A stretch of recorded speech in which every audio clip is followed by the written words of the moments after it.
Even if you are not ready for the day, it cannot always be night. Sir, flex I do work. 6 of 'em like Mike. He's out of sight. Whoa, they got me pipe. You man like Ike. 6 out the spot. Into the night. Yeah, I'm shaking the drop. I'm still up on top. I been had the bop. The devil my op. Can't pay me to stop. My God at the top. We gon' praise our way out the grave, dog. Living, speaking, praise God. Walking out the graveyard, back to life. I serve, follow your word. See with new sight. Into the night.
All right, we're back.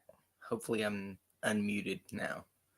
So, we're talking about survival stories. This is another edition of the Aftershow because I was muted the whole time at the beginning.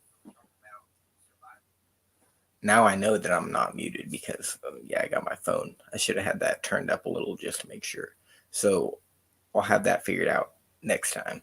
But, anyways, the first name on the list is Juliana Koepke. So we'll go back to her since I was muted that whole time. Appreciate that. Let's see, Iron and Clay, I believe it is, and that's Iger.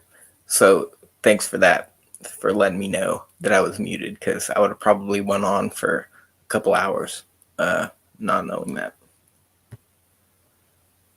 And now I have to share my screen, or else that ain't gonna happen. So let's do that, and we'll get started. Anybody who wants to join the chat and share survival stories of your own, you're welcome to do so. After I get through this list of names, I'll share a few survival stories of my own, stories where I nearly died and end up surviving. So, and then a couple bonus stories after that, which doesn't, situations where it doesn't necessarily mean I was in a life-threatening situation, but it felt like I was going to die. So here we go. Well, since we're already on this person, Angela Hernandez. So this is footage of the damage that it did to her Jeep. She drove over a cliff, 250-foot plunge into the Pacific Ocean.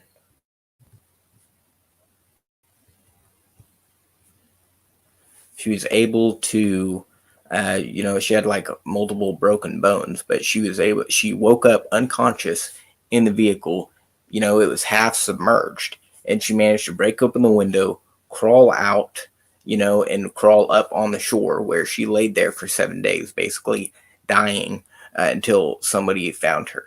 So the people that are above on the highway driving by, it's like 250 feet above her, and so they can't see directly what's underneath. So nobody knew that this had happened. She's just all on her own and, stranded out there on the beach. I don't know what she did for those 7 days.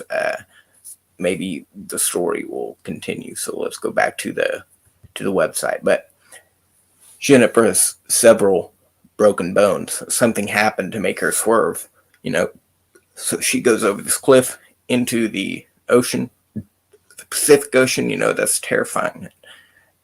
If you want to survive, it's the kind of step that you have to do. You have to give everything that you have. You really want to live.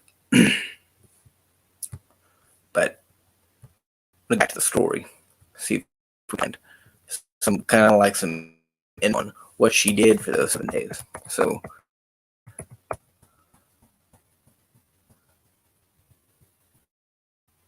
keep going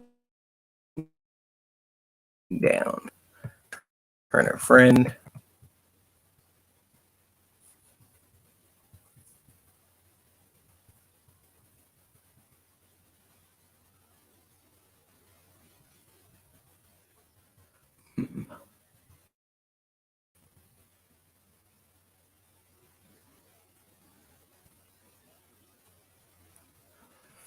She broke a window out of her car. She jumped into the ocean, swam ashore. She fell asleep on the beach and realized what had happened after she woke up. And let's see. Keep going down. Authorities came to Angela. So this is the actual picture of them finding her.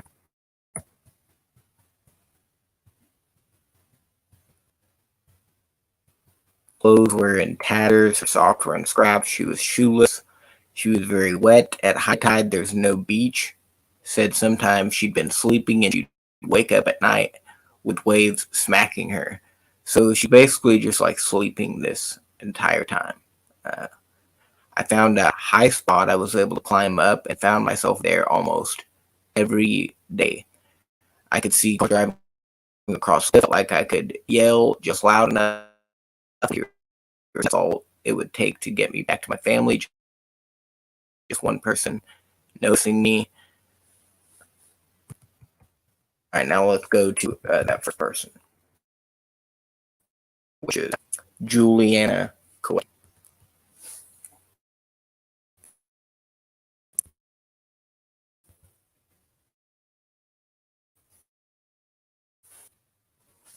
Just Julianne, I guess.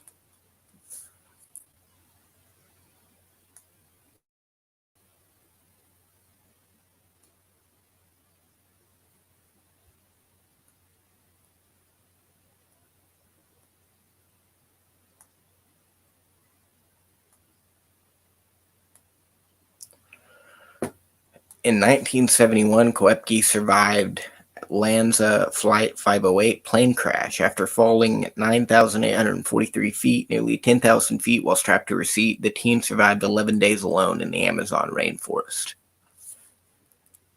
So, here we go, flying across South America, and it stuff starts getting crazy. It says that the actual story is that the plane was struck by lightning, and that's what caused the plunge into the forest. And she fell all that distance just strapped in her seat like everybody else. It was in pieces when it hit the ground. So she must have become detached at some point and just ended up on the ground, in her seat or out of her seat. I don't really know, but she ended up surviving, and 14 others survived with her. But they did not survive the entire 12 days approximately that it took for any help to arrive. She was the sole survivor of the crash. She was born in Peru, 1954, to German parents who worked at the Museum of Natural History.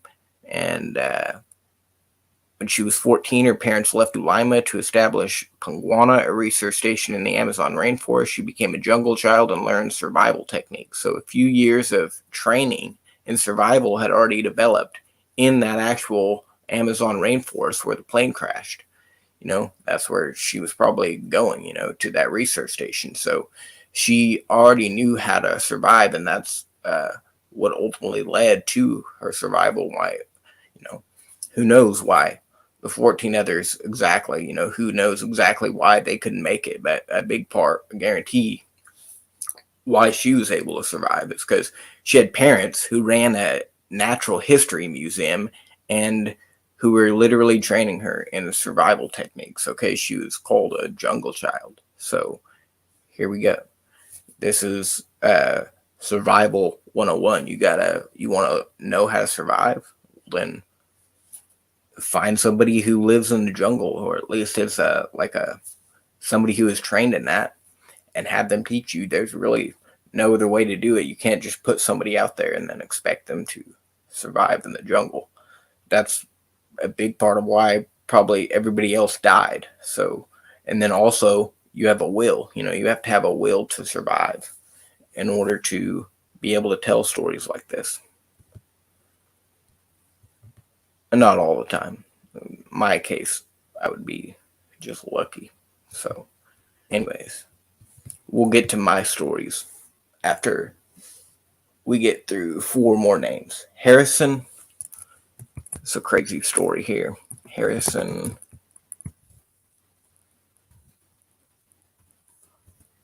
Ode Jegba, African guys, Okeen.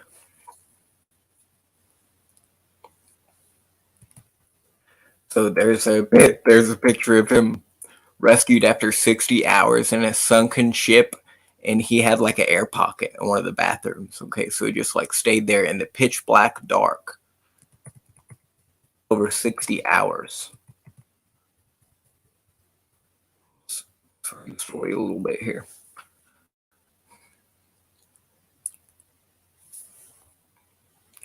After 72 hours, this says, at the bottom of the Atlantic, after his boat sank. 3 days in a cable underwater. Entombed at the bottom of the Atlantic Ocean in an upended tugboat, all Harrison Ojengba Okeen had was an ever-dwindling supply of oxygen in an air pocket. So the story is that this air is actually about to run out before the guys can to rescue him. The Nigerian cook survived for 3 days in his sunken boat, and a video of Okeen's rescue in May that was posted on the internet more than 6 months later has gone viral. This week was frightening for everybody. It was a shock for the diver while he was looking for bodies, and in the control room shot back when they grabbed him on the screen. So they were really surprised. He was really surprised, obviously, to find this guy still alive when you open the bathroom door, and then there's a hand that grabs onto you. So it's crazy. But that's just, you're at the bottom of the Atlantic Ocean, and you're in this bathroom, and your ship is sunk. There's no way out. That if you try to get out of the bathroom, you're gonna die. You have no access to the surface if you're in a ship, so you'd have to swim out and then swim all the way up to the top, and just right in time before he runs out of oxygen in that little air bubble, they come to rescue him. So, talk about the will to survive. Talk about the most frightening thing that you could possibly imagine. Somebody needs to do a movie on these guys' stories, I'm sure. One of them that I have here, she actually denied Steven Spielberg. He wanted to do a movie on her. And she said no, because no actor could portray that level of terror. And that truly is just unbelievably terrifying. To be a 14-year-old in the jungle, or to be a full-grown adult laying on the beach, or waking up unconscious, and you're almost submerged in your own vehicle, in the ocean. To be this guy who is in the ocean, he's at the bottom of the ocean in a sunken ship, trapped in a bathroom in total darkness, that's terrifying. So you really have to have the will to survive. You really have to want to live, and you can't panic. They say that's your first downfall. So don't panic in these situations. Bahia Bakarai is our next person.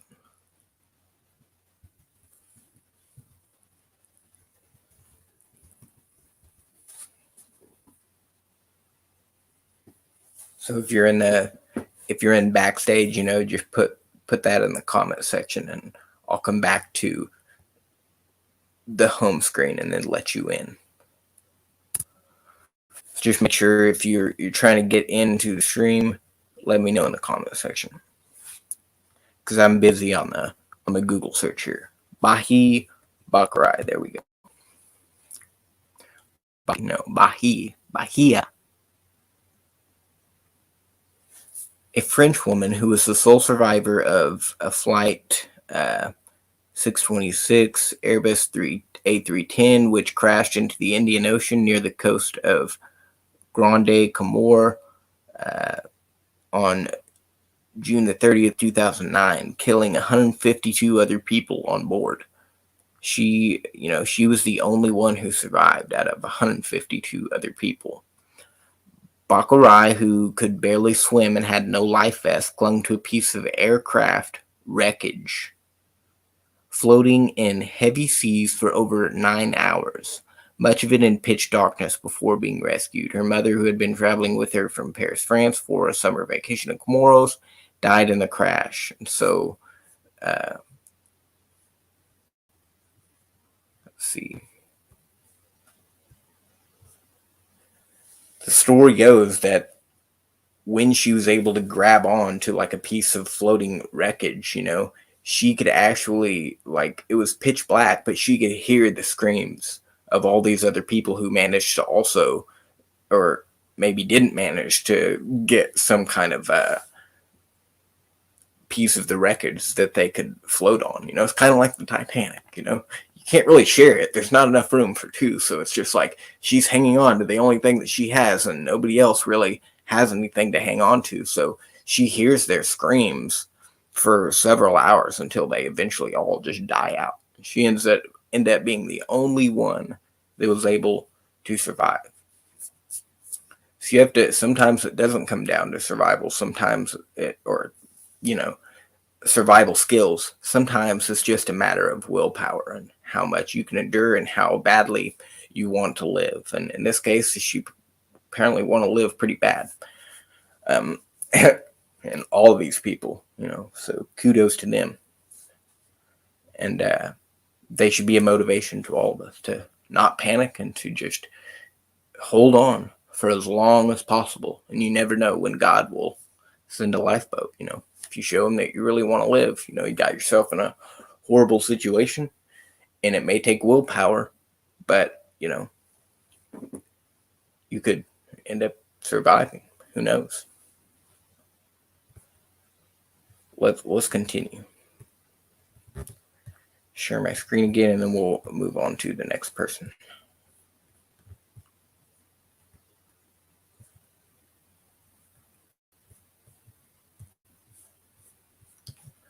Next person on the list is Joe Simpson and Simon Yates. We got two people here.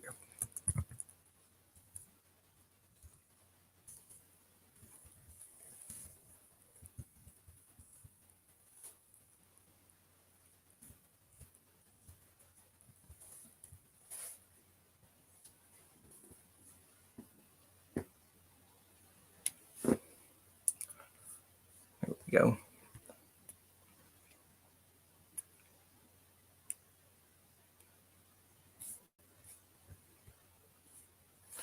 The true story of two climbers and their precious journey up the west face of the Ciula Grande and the Peruvian Andes in 1985. In 1985, two friends, Joe Simpson and Simon Yates, set out to climb Ciula Grande in Peru via the west face, a hitherto unaccomplished feat by any climber. After a tough ascent, they succeeded, but on the descent, they run into significant problems. Soon they are both in dire danger, and chances of survival are slim. In the mid-80s, okay, let's get down here. We don't want to go with the backstory. Joe Simpson and Simon Yates set out to climb the west face of the Ciula Grande and Peruvian Andes. It was 1985. The men were young, skilled climbers. The west face, remote and treacherous, had not been climbed before. Following a successful 3.5-day descent, disaster struck. So they get to the top of the mountain and disaster. They start running into big problems. Simpson fell a short distance and broke several bones in his leg. With no hope of rescue, the men decided to attempt to descend together, with Yates lowering Simpson 300 feet at a time in a slow, painful process that could have potentially been deadly for both. One further misstep led to Yates unknowingly lowering his injured partner over the lip of a crevice. With the gradient having gone from steep to vertical, he was no longer able to hold on. Certain they were about to be pulled jointly to their deaths. The only choice was to cut the rope. How Simpson survived the fall and made it back to base camp is a story that will astonish and inspire. In Touching the Void, Yates and Simpson returned to Ciula Grande for the first time to retell their story. So here's these guys, this mountain's never been climbed, dude. Let's do it, man. We're awesome. We're awesome, right? So they get up there, and I guess mountain climbing isn't all about really getting up. That's kind of like the first hurdle, It's challenging, no doubt, but it's actually the less of two challenges. You get up, well, now you got to come back down, and that's like dangerous, At least when you're going up, you're kind of gravity kind of has you like let's see, it's less likely that you would fall climbing up the mountain than it would be you trying to go down the mountain, because then gravity is acting against you. Whereas if you're fighting gravity, it's easier for you to hang on. If you slip, there's no extra weight, being added. Like you're actually trying to go down a hill, so you're stepping down, you're intentionally going down. It creates more of a hazard, when you're at that height. So anyways, they get to the top of the mountain. Now they have to go down, and then things start happening. First thing that happens, this guy breaks his leg. And then, there are several hours, he's lowering him down, trying to get down the mountain. And then, something else happens where they can't go any further. And so they go over to this ledge, tries to lower him down into a crevice, which ends up not working because he just can't like get him lowered down in there. So uh, it starts to pull the guy who's lowering the guy with the broken leg. The guy with the broken legs is getting lowered down this ledge, but this other guy who's lowering him down can't hang on anymore. And so it's like basically a lost cause at this point, and he can't pull him back up and back out of the situation. And he's actually beginning to be pulled over the ledge with his friend. So if he doesn't cut the rope and sacrifice his friend, he's going to go down with him. So he cuts the rope and ends up descending down the mountain and getting back to base camp. Whereas his friend he left behind, but his friend that he left behind ended up falling like on a ledge somewhere in that crevice, surviving like a 200-foot fall or something, and then making it back to base camp. He survived, and both of them. So I'm not going to say, nothing bad about the guy who left his friend behind, but as far as he knew, that guy was long gone. He looked over that cliff and said, if I go down with this guy, we're both going to die. And so he was quite certain that he was dead. He would have died in the process of trying to go down there and recover his friends. You can't really blame him now.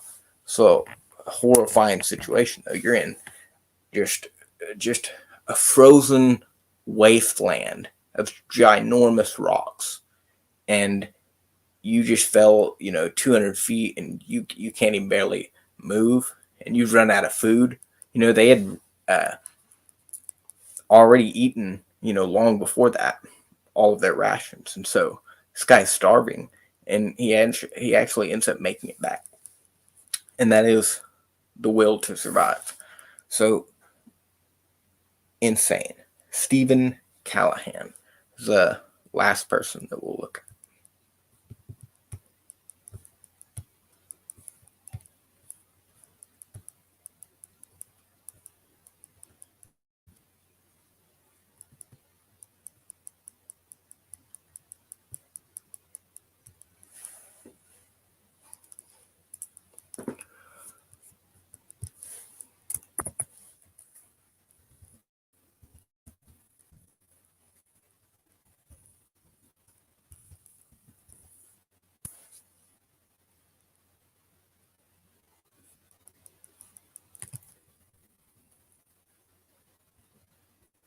So this guy actually wrote a book about his survival.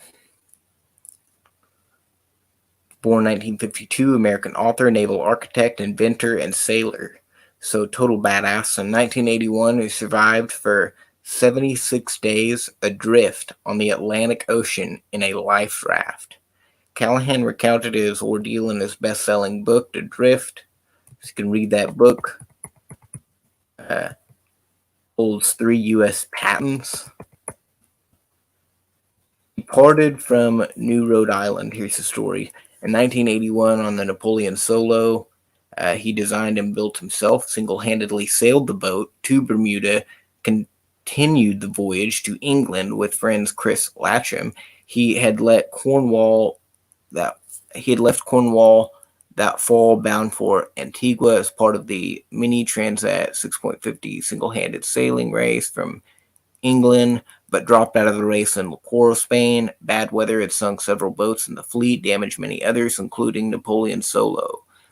Callahan made repairs and continued voyaging down the coast of Spain and Portugal out to Madeira, Canaries. He departed from El Hierro. I'm definitely not pronouncing these names right, but Canary Islands, there's one that I can pronounce.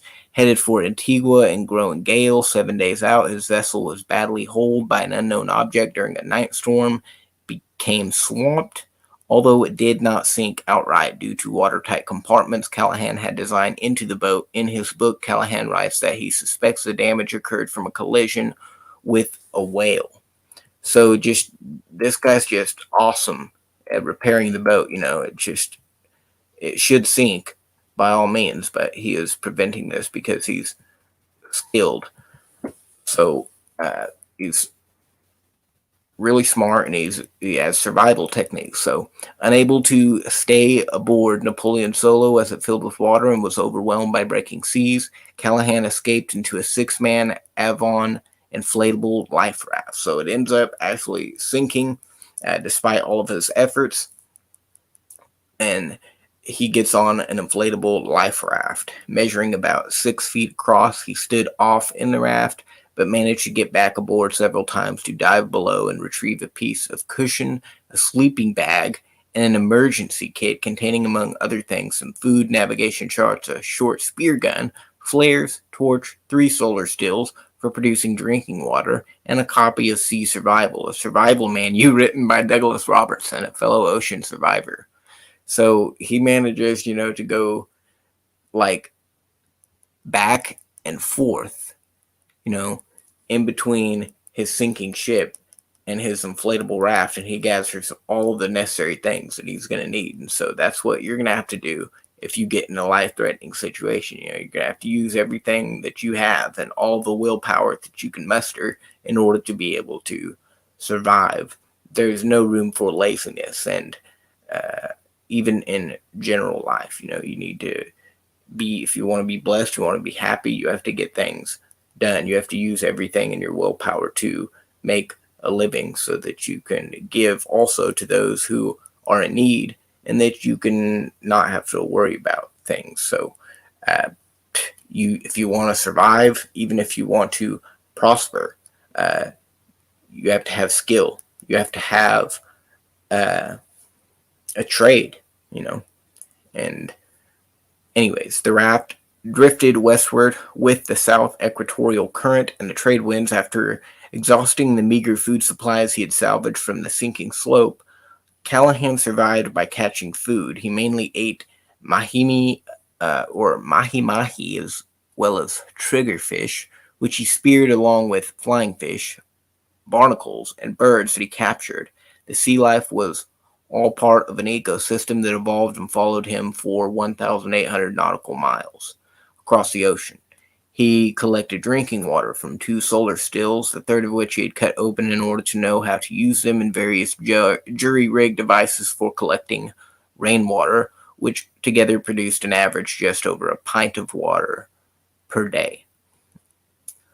Callahan's use of emergency position indicating radio beacon and many flares did not trigger a rescue. Let me get that off here. They're not monitored by satellites at the time. He was in too empty a part of the ocean to be heard by aircraft. Ships did not spot his flares while adrift. He spotted 9 ships, most in 2 sea lanes he crossed, but from the beginning Callahan knew that he could not rely upon rescue, but instead must, for an undetermined time, rely upon himself and maintaining a shipboard routine for survival. He routinely exercised, navigated, prioritized problems, made repairs, fished, improved systems, and built food and water stocks for emergencies. Now, this is how you survive, okay? So, if you want to know how to survive, listen to this guy. On the eve of April 20th, 1982, he spotted lights on the island of Mary Galante, southeast of Guadalupe. The next day, on Callahan's 76th day afloat in the raft, fishermen picked him up just offshore, drawn to him by birds hovering over the raft, which were attracted by the ecosystem that had developed around it. So he's like have a whole ecosystem around him, apparently.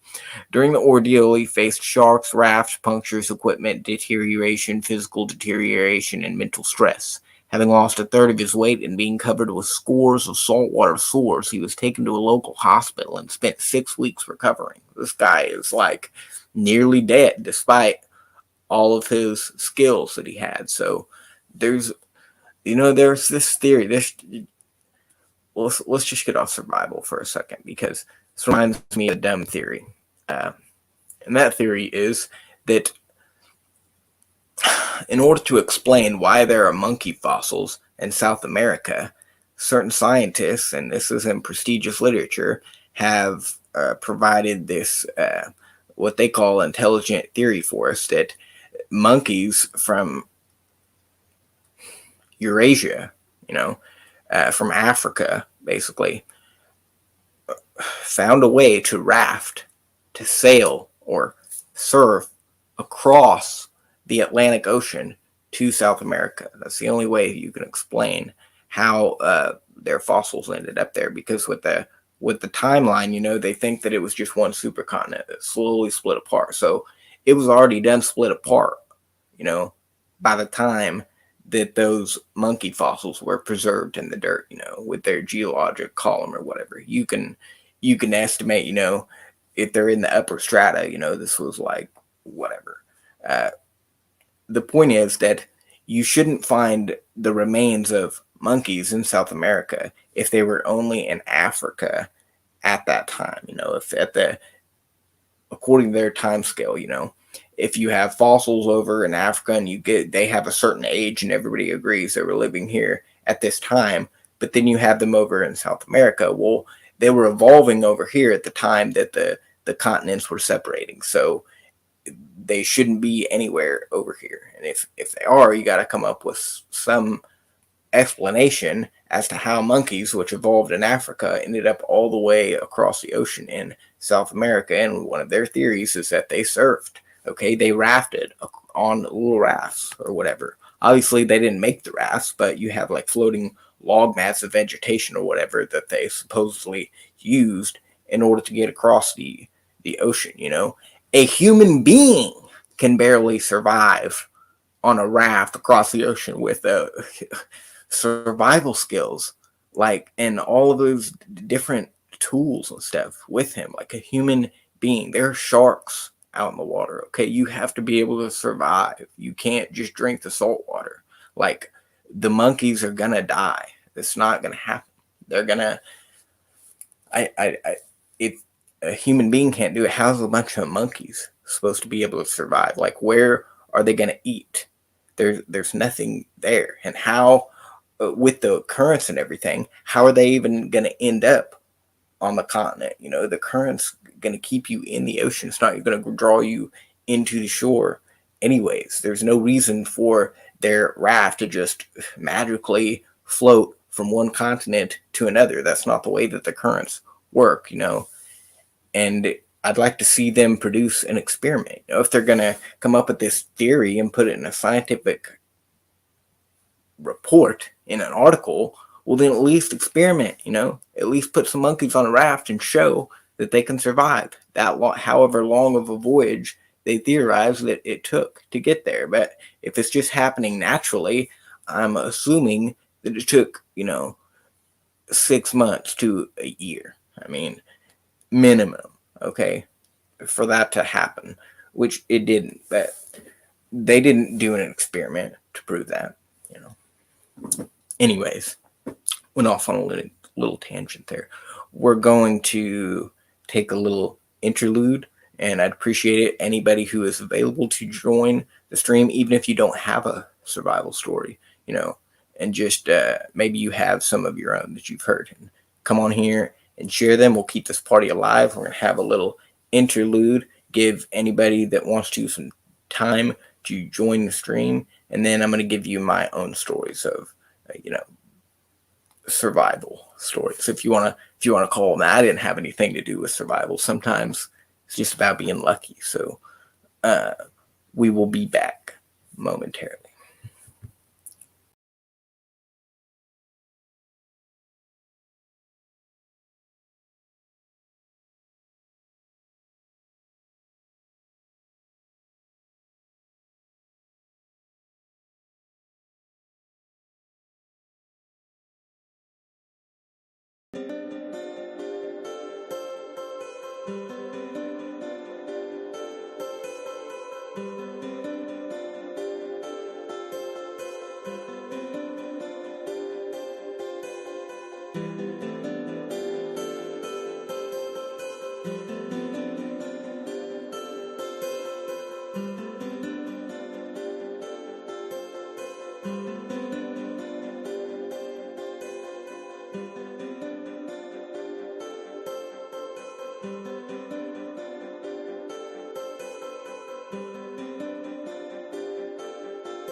So this one time, we'll start with this one, even though it's not the first time. I'll leave the I guess the most dangerous scenario for last. So here goes my first story. We are smoking some weed, okay, at my friend David's house. This is gonna get rated R, so survival story, live TV. What are you gonna do? We're smoking, and we're like, we actually took like some Xanax or something, and then we decided to drive over to my house to get some more marijuana, and we get there, and then we start smoking some more, and then we're driving back, and somewhere in this journey back to the house, we both end up passing out. Okay, so I'm not the one driving. He's, David Riley. Shout out David if he's listening by chance, and passes out, and then we wake up. Obviously the car is like the window is shattered, and it's kind of crumbled together. So we don't know what happened, but neither of us, I don't think, were wearing a seatbelt. I think I may have been, but he wasn't. And he had like some blood on him, but we didn't have any injuries. And then we ended up finding that there was like a sunroof that we was able to crawl out of. And this guy shows up out of nowhere and gives us a ride home before, any of the cops can show up. Apparently it was his girlfriend's mom's car, which we totally destroyed. The next day we found out that, a telephone pole had been obliterated along with the car. So it was crazy that this guy, just showed up out of nowhere. Apparently David knew him, but gives a ride home. So survived that situation. Don't ever do that. Some people like me, all we can really do, you want to serve the Lord, you can't shoot the bullets, just carry the bullets. Everybody can do something for the Lord, even if it's just serving as a bad example like me. So don't ever do that. There's ways to learn things, you don't always have to practice something in order to learn if it's good or bad. You should watch somebody else do it. If somebody asks you, to do something dumb, or asks you, well, why don't you want to do it? How do you know that you won't like it unless you try it? Well, then kind of ask them, how do you know you won't like it if you don't try laying your head under a semi-truck? There's just other ways to learn. It's practical. So learn from my story and don't do that. So the next story. So I don't want to do the drowning story. I'm going to save that one for last. I was just walking to a friend's house on the side of the road. And then, oftentimes, because I'd been on many of these walks with my friends back in high school, so we go on a lot of walks. And one of the things you do is you go from left to right, with the traffic, depending on where the traffic's coming from. So you walk towards traffic until traffic comes, and you switch sides. Kind of what I was doing, but I was walking with traffic. Okay, and this car coming behind me, and for some reason, I just wanted to go to the other side. It's just kind of out of habit, I guess, that I did this, but the car was entirely too close for me to be able to make the trip across the other side of the road. So that car hits me going probably, I don't know what the speed limit is in that area, probably 50 or maybe 40 or 50, I would say max. And the guy who saw it said that it threw me up like 30 feet in the air. So it spider webbed the entire windshield, and I just came across with a sore leg after it was over. Lost my shoes. They flung like off in the field somewhere. I think that I ended up getting them back, but yeah, it literally knocked me out of my shoes, threw me like 30 feet in the air, and then I softly landed into a ditch with no harm. I didn't want to go to the hospital. I refused to get the neck brace, but I was, yeah, almost 18, but not quite. So my grandma insisted, put me in a neck brace, send me to the hospital. I laid there like in a neck brace, strapped down to a thing. Horrible experience. I experience. I hate stretchers. They're the worst thing ever. You have to lay on them until they figure out everything's all right with you, and it's just like, I don't know, it takes forever. So it's kind of like waiting in a waiting room, except you're strapped. You can't move a muscle. And there was nothing wrong with me, but what are you going to do? Good thing is that I end up surviving.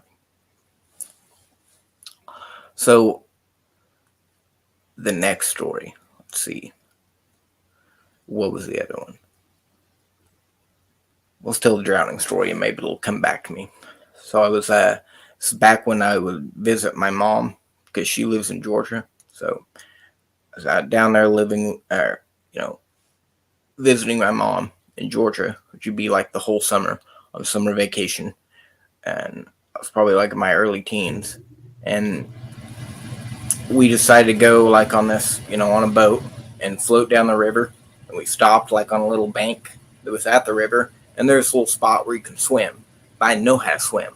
We was actually taking swimming lessons around that time, and so I was just beginning to learn how to dog paddle with the other guy who's older than me. He was like 18 years old, my stepbrother, and he didn't know how to swim yet. And so all he's doing is dog paddling.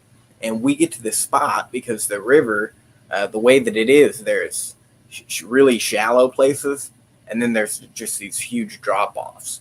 So we hit one of these drop-offs when we're like dog paddling in the shallow water. And so we're actually having to swim when we don't really know how to swim that good at all. My mom, she has asthma, and she's kind of have like an asthma attack at the same time floating on her back. So my stepbrother, Trey, he gets out of the current and gets back to the shallow water, whereas I'm still dog paddling trying to get out of the current. I'm in this place, this low basin, this drop off, and there's a current trapping me so that,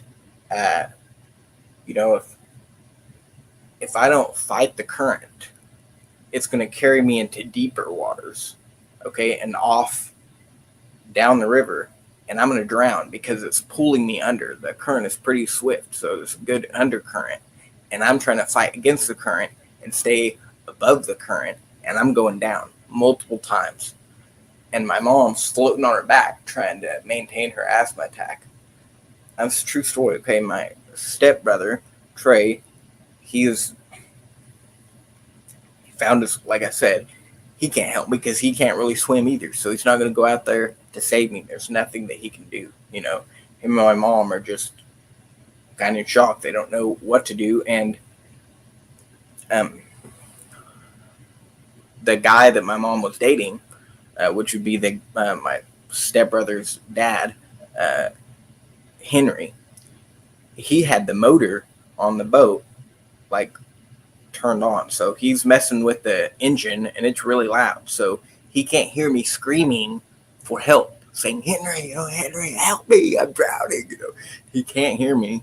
And like I said, my mom's like floating on her back. She can't go over there and tell him nothing. And Trey, he's actually, for I think the first few minutes, he was actually kind of in the same situation, but doing a lot better than me because he's stronger. So by the time that he gets back, to where it's shallow enough and he can start making his way to Henry to tell him to help, I'm going up and down out of the water and I'm swallowing a lot of water. I am nearly dead, I would tell you, because I was running out of strength.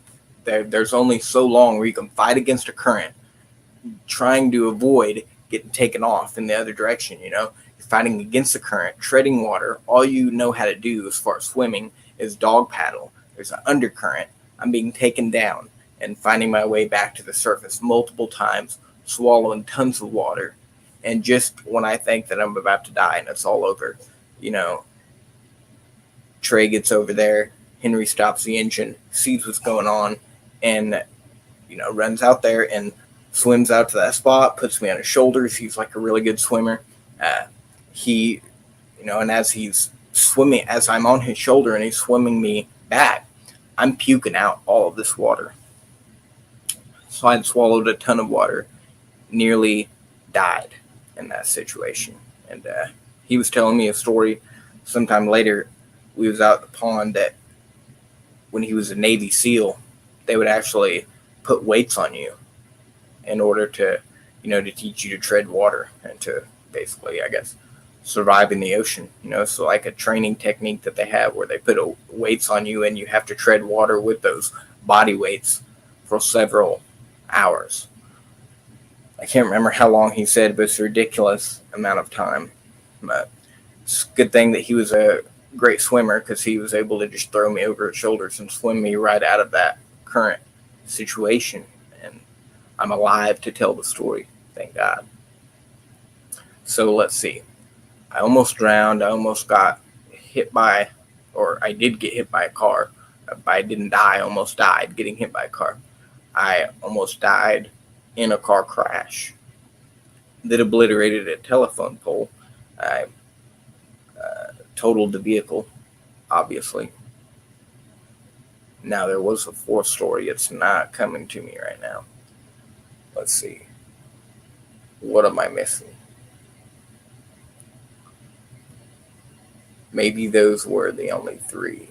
I'm not sure. If anybody wants to come in the stream, there's still a little bit of time left to do it.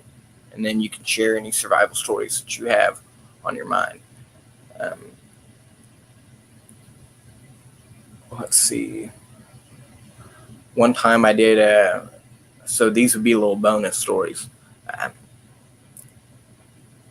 Probably wouldn't have, wasn't dying in the situations, but there's a little cough medicine. I'm not going to name it, okay? But you take like 16 pills and get pretty messed up. They call it robo-tripping, where it basically stiffens up your legs and you're like, I don't know, it's like being super drunk, but you're still able to be coherent and walk. But it's like the body high that it gives you makes you feel like you're going to die. And we had like an ounce of weed, and I was like I took a whole box and was smoking a lot of weed. And there was at one point, I felt like I was literally a lizard, and I would put my face in front of the air conditioner and I couldn't feel the wind. Like it was just like gone. So definitely felt like I was going to die. It's just fine, obviously. But, drugs, they're a bad thing. Also did a LSD one time and thought I was going to die. The effect that it gives you is basically your body really wants to go to sleep, but your mind is wide awake. And so it creates like this effect, which is kind of causes you to hallucinate, or at least the appearance of things around you, slightly moving and even melting if it gets too intense. But I just felt like I was like in hell, because time just doesn't seem to pass. Your body is so tired, but you can't sleep. You can crawl under a blanket and try to go to sleep, but your mind just simply will not let you. You just can't sleep. Your mind can't sleep. Your body is wanting to sleep. So it's a tormenting effect, I would say, and I never want to do it again. It's in no way pleasurable. I don't know why people enjoy it, but they do. I really felt like I was going to die. I was trapped, that would never end is basically what I was feeling.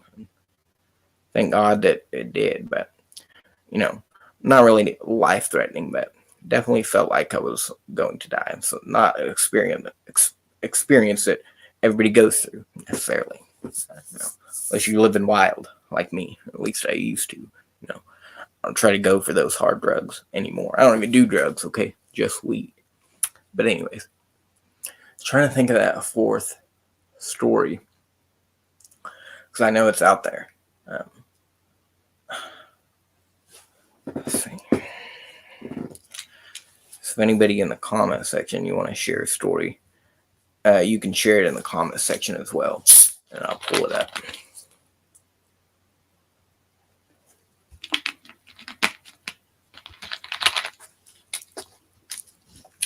See, I'm gonna remember it when I end the stream, and then I might have to do a part 2 of this, which is fine, as long as some other people will join, but not really necessary.